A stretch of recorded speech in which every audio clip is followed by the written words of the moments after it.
Just as no one can set aside or add to a human covenant, so it is in this case. Do you realize what he's saying right here? In Galatians chapter 3, verse 15, he is saying that God, in this case, no one can take away the covenants. You cannot take away.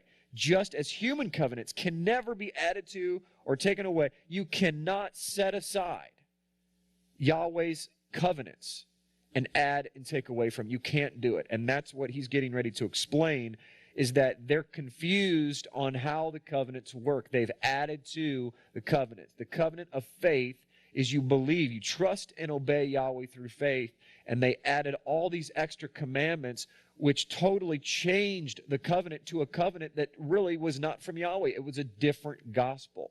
And they kept coming in and telling Paul's converts that unless you actually do this and keep the covenant the way we say to keep it, you're not saved. And Paul says, on the contrary, my friends, the original covenant didn't have those restrictions. We're going back to the original covenant. What I mean is this. The law, introduced 430 years later after the covenant of Abraham, does not set aside the covenant previously established by God and thus do away with the promise.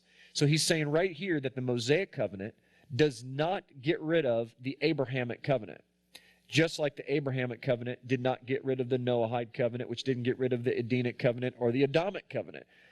All of the covenants, Middle Eastern covenants, they layer themselves one on top of one another. They do not remove the previous covenant. They literally add to, or they help explain in a fuller sense of what the original covenant actually was.